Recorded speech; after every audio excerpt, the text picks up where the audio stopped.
If you thought the Bajau, the Maasai, and the Himba were incredible, you haven't seen anything yet. Welcome back to part 2 of the world's most anomalous tribes with secret superpowers. In the last video, we covered the sea-adapted Moken, the high-jumping Maasai, and the sun-proof Himba.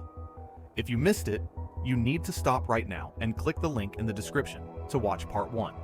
Your mind will thank you. Now, we dive into the final 5, from the planet's fastest runners to the ritual guardians of the night. Prepare for your jaw to drop as we count down to the single most astonishing human adaptation on Earth. The Sami.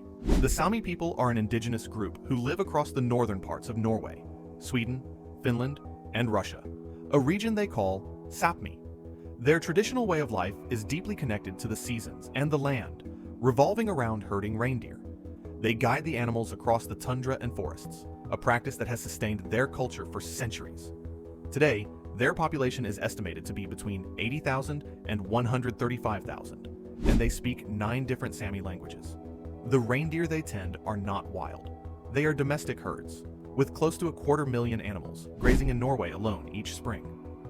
A core part of Sami culture is the Joik, a unique form of singing that is more than just a song. It's a way to musically represent a person, a memory, or a feature of the landscape like a mountain. Research suggests that Joik is important for stress relief and maintaining a strong sense of identity. The Sami have faced difficult history, including the persecution of their spiritual leaders, or Noaidi, in the 1600s. Their sacred drums were taken, and some artifacts are still part of repatriation discussions today. Despite this, their music and their reindeer herding traditions have survived. The struggle continues today, as Sami leaders work to protect their ancestral lands and grazing rights from modern development, even after Norway officially apologized for past wrongs. The Brokpa. In the high-altitude, rugged valleys of Ladakh, near where the Indus River flows, lives a unique and small community, known as the Brokpa, or Minaro. There are fewer than 4,000 of them left, mainly in 4 villages: Da, Hanu, Garkon, and Darchik. Their language, Brokskat, is an endangered Indo-Aryan dialect, with only about 500 active speakers remaining. The Brokpa wear distinctive clothing and accessories that are more than just decoration. They are part of their heritage and protection. For instance, women wear topi headdresses decorated with silver coins and fresh orange blossoms, munthu, which they believe guard against bad luck. Every harvest, they celebrate Benona, a 5-day Thanksgiving festival that includes singing, dancing, and spirit-led ceremonies. A spirit medium called an El Sheba leads the fasting and chanting rituals, which are performed on a rotating schedule. For a long time, there was a popular but false story that the Brokpa were direct descendants of Alexander the Great's army, a myth that was completely disproven by genetic studies in 2019 and 2024, which showed their DNA is a mix of South and Central Asian origins. Their true remarkable trait is not a mythical past, but their ability to survive. They managed to grow barley and fruit in thin soil and thin air, all while keeping their language, Brokskat, alive. As one elder wisely put it, we thank the gods, we tend our fields, we wear our flowers. Their power lies in remembering their traditions in a world that quickly forgets. The Kalenjin. In Kenya's Rift Valley, especially around towns like Eton, lives the Kalenjin tribe, a group known for their incredible distance running ability. Though they only make up about 10% of Kenya's population, they have won more than 80% of the nation's long-distance running medals, producing countless champions and record holders. This success isn't a mystery, it's a combination of lifestyle and natural advantage.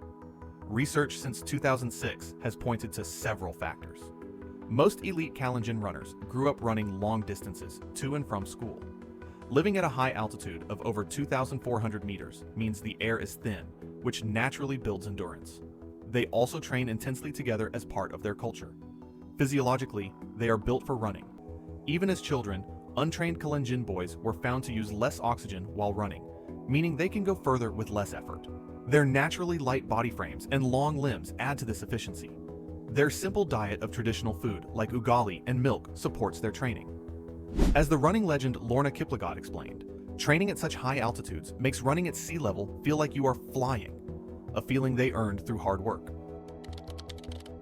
The Zangbeto. In the coastal areas of Benin, Togo, and southwestern Nigeria, a tall, spinning figure often appears at nightfall. Wrapped in raffia and moving like a whirlwind of straw, this is the Zangbeto, or People of the Night. Villagers see them as spirits, but researchers recognize them as a unique system of community policing, combined with ritual performance. Studies in Badagry, Nigeria, have shown that the Zangbeto patrols actually prevent theft, settle arguments, and hand over criminals to local authorities. Their influence extends beyond just keeping order. They are also deeply respected. Every year, during Benin's Voodoo Day on January 10th and the Owu Ida Festival through January 11th, the Zangbeto fill the streets, spinning and performing charms. While outsiders wonder who is under the costume, locals firmly believe the spirit is real. Scholars, however, suggest that secret initiates, trained over centuries and guided by specific music and chants, are beneath the layers. Furthermore, the Zangbeto have recently taken on environmental protection. In 2018, they began patrolling the mangroves near the Mono River, stepping in to deter illegal logging and overfishing. As one scholar noted, the Zangbeto represent a blend of art, authority, and community well-being, earning not just the attention, but the trust of the people. The Sakha. In the extremely cold Russian region of Yakutia, the Sakha people haven't just survived the brutal winters, they have genuinely thrived. With temperatures once hitting a staggering -67.7 degrees Celsius, this community of nearly 500,000 manages to flourish in the Republic of Sakha.